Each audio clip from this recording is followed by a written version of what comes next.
Hi everyone, I'm Whitney from Sugar and Sparrow, and today I'm showing you how to move a cake from your turntable onto a cake stand. After you've spent a ton of time decorating your cake, it can be so nerve-wracking to transfer it off of your turntable. You don't want to mess up the cake finish or any of the details, but moving the cake is so necessary, whether you want to put the cake on display, take some styled photos of it, or move it to a box for delivery.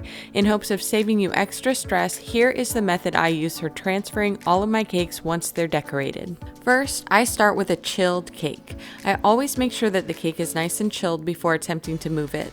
That means it needs to have been in the refrigerator for 30 minutes or longer. This way, if you end up touching the cake finish, you won't fingerprint it easily. So once the cake is chilled, I grab an angled spatula like this one by Wilton, which I'll link in the video description below, and I heat it up under some hot water for a few seconds and then dry it thoroughly with a towel. Now that the spatula is warm, I run it all along the bottom edge of the cake to release it from the turntable. As you go around, the seal between the buttercream frosted cake and the turntable will be completely released with a nice clean edge.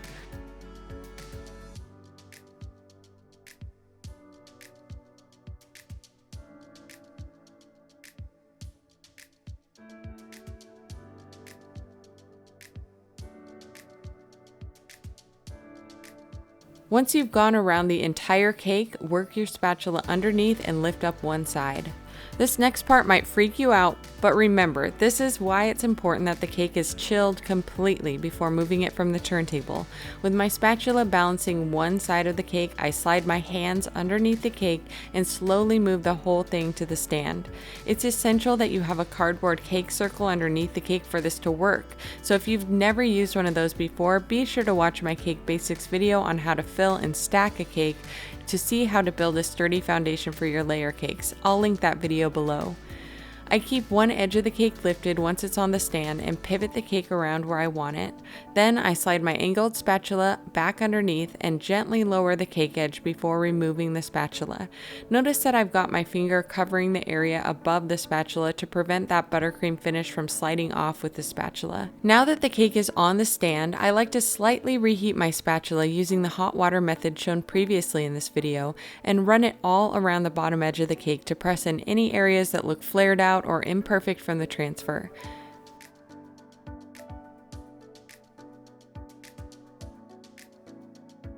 See how perfect that looks? This process will get even easier and you'll get way more confident the more you practice. So what about cakes with sprinkles around the bottom edge? These cakes are actually the easiest to transfer using this method. You'll want to gently heat your spatula and then run it around the bottom edge just like we did with the previous cake. Slide the spatula underneath, and then when it comes to balancing the cake, you can very gently press the palm of your hand against the sprinkled edge and get an even better balance without messing up the cake finish.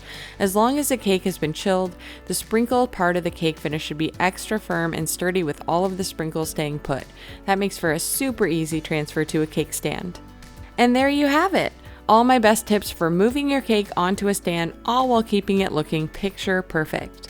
If you want to learn more about cake baking and decorating, be sure to follow along with this Cake Basics series and all of the fun cake decorating videos I release on my YouTube page. Hit that subscribe button so you never miss a new one. You can also head to my blog at sugarandsparrow.com for all of my favorite recipes, baking tips, cake decorating tutorials, and so much more. Thanks for watching!